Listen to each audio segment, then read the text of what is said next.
Assalamualaikum warahmatullahi wabarakatuh. Ya, nama saya Abdul Muiz dari Badaris Tangerang. Ustadz, saya pengen bertanya, ya seperti yang sama-sama kita ketahui bahwa pemuda hari ini adalah pemimpin di masa depan, seperti itu.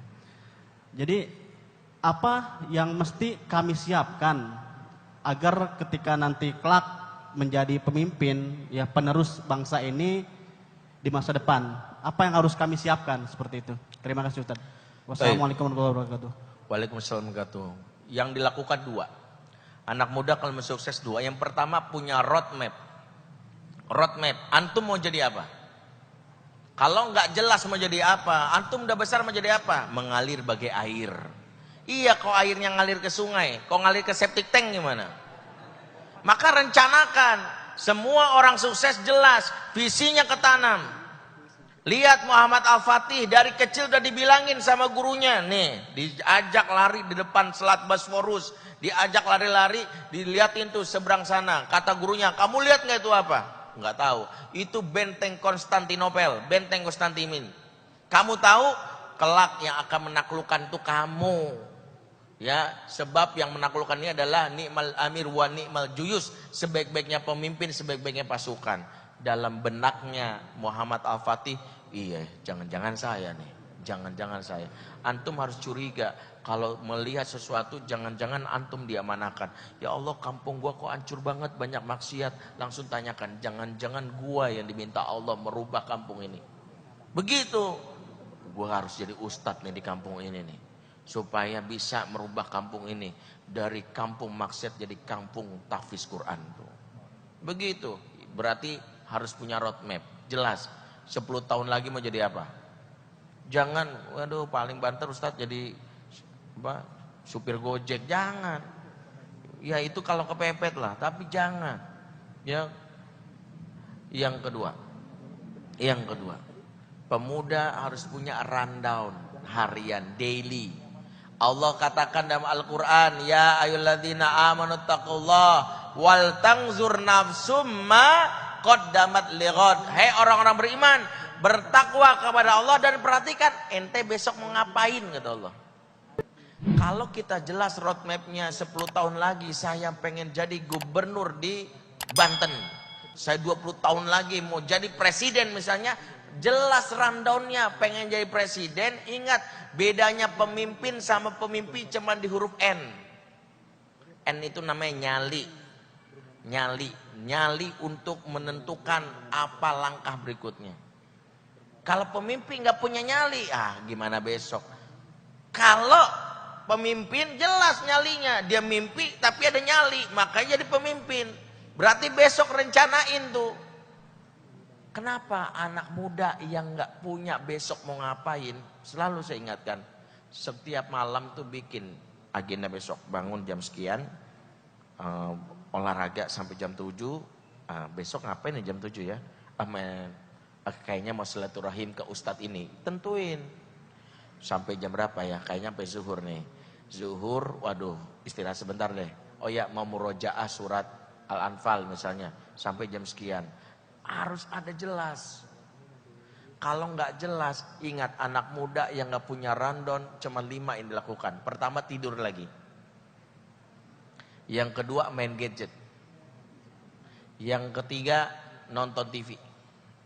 Yang keempat, makan yang banyak. Yang kelima, ngisengin adiknya.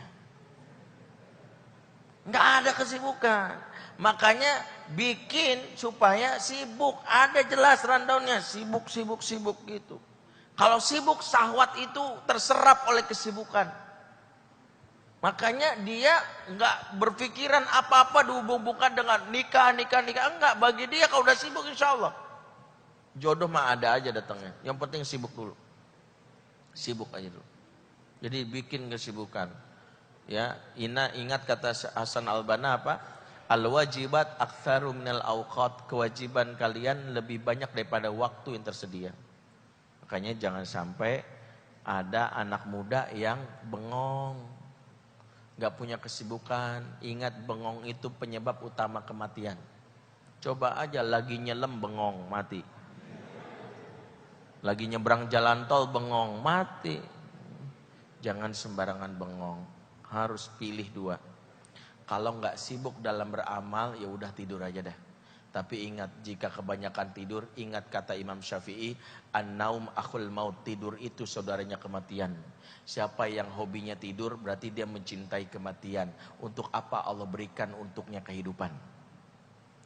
Hobi, apa lu hobinya? Di buku diari dia, hobi tidur. Ini mah mendingan Allah matikan segera. Buat apa? Hidup itu untuk bergerak. Kalau dia hobi tidur berarti dia nggak pengen hidup. Tidur itu kan saudara kematian. Berarti dia sedang berminta Allah matikan segera. Makanya kenapa? Jangan punya hobi tidur. Ya. Baik, ada lagi. Assalamualaikum warahmatullahi wabarakatuh. Waalaikumsalam. Pak Ustadz, aku mau tanya, untuk cara istiqomah agar kita bisa tetap istiqomah berhijrah itu apa ya? Dan ketika kita sudah berhijrah, tapi kan iman orang itu turun naik kan. Nah ketika iman kita turun, kita hijrah lagi, turun lagi, hijrah lagi, apa Allah akan menerima hijrah kita atau tidak? Baik. Itu aja sih, makasih. Baik. Al-imanu yazidu wa yankus. Iman itu naik dan turun. Betul. Karena iman pusatnya di qalb. Qalb itu artinya jantung. Jantung itu bolak-balik. Ya makanya sebut qalb itu artinya bolak-balik. Dari serambi ke bilik itu namanya qalb. Bolak-balik. Jadi kalau kita bersebut yang namanya iman bolak-balik, betul. Doanya kan jelas. Allahumma ya muqallibal qulub, jelas. Bagaimana? Pertama, pahamilah iman itu kayak wangi tubuh. Maksudnya gimana Ustadz? Antum hari ini mandi. Alhamdulillah wangi, ketemu orang pede. Mau kemana? Pergi gitu ya. Ente siapa namanya? Hasan gitu ya. Ternyata antum mandinya 3 bulan kemudian baru mandi. Kira-kira wanginya sama nggak? Beda. Maka hari ini antum lagi mandi nih, siraman rohani. Makanya wangi nih imannya semua. Tapi baru ngaji lagi 3 bulan lagi. Kesimpulan pertama, berarti kalau mau istiqomah sering-sering mandi. Berarti habis ini selesai? Enggak, habis ini mandi lagi. Besok ada kajian, kutub ini berapa? Sebulan sekali.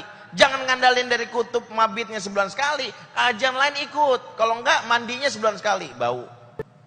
Ya ini pertama. Yang kedua, yang namanya hijrah itu nggak bisa sendirian. Ada seorang suami sama istri berantem. Istrinya bilang, suami saya sering mabok Ustaz, segini udah janji Ustaz mau tobat. Saya terima janjinya, besok mabok lagi. Ya elah nggak bisa. Tobat itu harus dibimbing. Tobat itu harus dibimbing, ada temen ngingetin.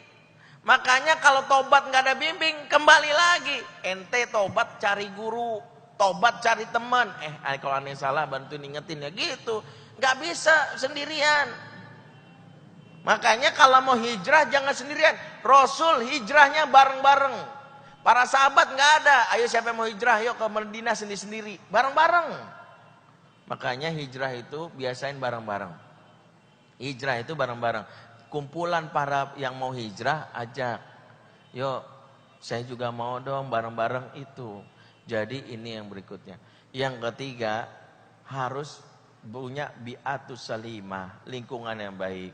Makanya kalau jelas-jelas lingkungan kita rusak, kita khawatir tercemar, pelajari kisah Ashabul Kahfi.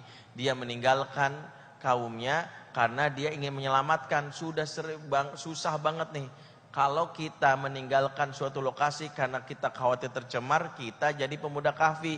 Tapi kalau meninggalkan suatu kampung karena kita itu putus asa sama kampung tersebut, jadilah kayak Nabi Yunus. Sama-sama kabur, dampaknya beda. Pemuda kahfi dipuji Allah karena kaburnya, karena ingin menyelamatkan diri. Nabi Yunus dihukum Allah karena putus asa. Dia nggak tercemar tapi malas aja. Nabi Yunus dalam Quran sebutkan wadzannun idzahaba mughadiban fazanna allan naqdiru alaihi fanada fi zulumati alla ilaha illa anta subhanaka inni kuntu minaz zalimin. Nabi Yunus kata Allah ingat dia meninggalkan kaumnya, nama kaumnya Ninawa. Dia marah, sebel sama kaumnya. Ini kaumnya enggak prospektif amat. Ya IQ-nya jongkok. Mendingan cari yang lain, cari binaan yang agak pintaran dikit. Enggak kayak dia nih, IQ-nya jongkok, tinggal. Maka Allah marah, dicemplungkan ke dalam perut ikan paus. Jadi kalau ninggalin sesuatu itu, lihat. Kalau dia enggak mempengaruhi kita, masih bisa merubahnya, bertahan di situ. Tapi kalau gara-gara itu kita khawatir iman kita rusak, pindah. bi'atus salimah. Dengan lingkungan yang baik dampaknya dua. Yang pertama, kita dipaksa dalam tanda kutip menyesuaikan ruh kita. Ingat al-arwahu junudu mujanadah, jiwa manusia seperti tentara baris berbaris. Ya, logikanya sederhana. Antum misalnya lagi, siapa yang pernah paskibra? Siap, gerak. Ya, jalan di tempat, gerak. Truk, truk, truk, truk, truk. Yang lain kaki kanan, kita kaki kiri sendirian tiba-tiba. Apa yang kita lakukan? Pernah tahu? Tiba-tiba lain kaki kanan, kita kaki kiri. Apa kita santai? Ah, gue mah anti mainstream. Enggak, langsung berubah. Weh, gue beda sendiri. Langsung kakinya dini kan, gitu ya. Itulah efek kalau dekat sama orang soleh. Cepat berubahnya. Kita malas baca Quran, kumpul sama yang baca Quran. Jadi bengong sendiri. Pada baca, gue enggak baca. Saya punya kawan saya ini lulus SMP, Masya Allah, dia ini dapat pergaulan yang rusak, akhirnya jadi security di sebuah kafe. Ya, dulu pernah jadi security Alexis malah. Ya, dia cerita itu. Suatu hari saya pengen dakwahi dia, karena dia baik menurut saya, khususnya karena emak-emaknya baik. Tapi pergaulannya buruk. Suatu hari saya bilang sama dia, namanya Cepoy, Poy, lu mau nggak? Gua minta jadi pengawal teman-teman gua mau ke puncak.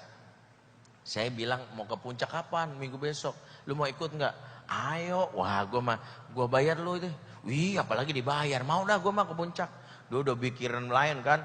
Besok datang dia, saya janjian di pintu 2 Taman Mini. Ini bisnya. Kaget dia. Ternyata yang mau ke puncak pada pakai jilbab sama kopiah. Kan mau sanlat, dia nggak tahu. Ini mau ke puncak kok pada pakai ginian gitu dia. Iya, kita sekalian ngaji. Wah, gue salah kostum kan gitu ya. Mikir kan udah beda sendiri. Gue pulang sebentar deh. Langsung dia pulang ganti kostum baju koko. Tuh, ingat dampak dari pengaruh lingkungan. Baju koko. Mulai dia kan. Ternyata dia lihat tuh. Ikhwan akhwat yang mau sanlat ini, yang mau daurah ini. Ngomongannya baik-baik. Minimal ngomong bahasa Arab. Walaupun cuman anak, antum dan sukron doang. Kan gitu ya. Dia langsung mikir, wah gue juga harus gitu. Makanya dia ngomong pakai bahasa Arab, cuman kebalik. Dia manggil temennya, Ana mau kemana? Antum ikut dong. Ya elah, kebalik kali. Gitu. Tapi ini udah bener, minimal dia menyesuaikan. Itulah dampak dari berada di lingkungan yang baik. Minimal kita berada dipaksa. Kalaupun kita tidak berbuat baik, minimal tercegah dari kemaksiatan. Coba antum bayangkan, antum duduk di sini, nggak mungkin. Ustadz Bendri belum datang, gimana kalau nonton bokep dulu bareng-bareng? Lu bego, mau ditabok bareng-bareng, dirajam lo kan gitu ya. Kayak gitu. Kalau di sendirian sama temennya jahat, mungkin ide itu ada. Tapi karena ini, nggak mungkin. Itulah beruntungnya kalau berteman bersama orang soleh. Jika tak terajak kepada kebaikan, minimal tercegah dari kemaksiatan. Nggak ada peluang maksiat di sini. Ingat, kemaksiatan terjadi bukan hanya karena ada niat pelakunya, tapi karena adanya juga kesempatan. Waspadalah, bergabunglah bersama orang-orang soleh. Taib, saya pikir itu ya. Mudah-mudahan menjadi penguat supaya istiqomah. Yang keempat, jangan lupa doanya. Rabbana la tuzigh qulubana ba'da idh hadaitana wa hab lana min ladunka rahmah innaka antal wahhab. Surat Al-Imran ayat 8 kalau tidak salah. Dan Allahumma ya muqallibal qulub tsabbit qulubana ala dinik. Allahumma ya musrifal qulub sarrif qulubana ala taatik. Doa ini pakai domir domirna, yaitu domir jamak mutakallim, yaitu kami, supaya mengajak orang lain juga dikuatkan, bukan kita doang ya. Dunia ini tempat meninggal, bukanlah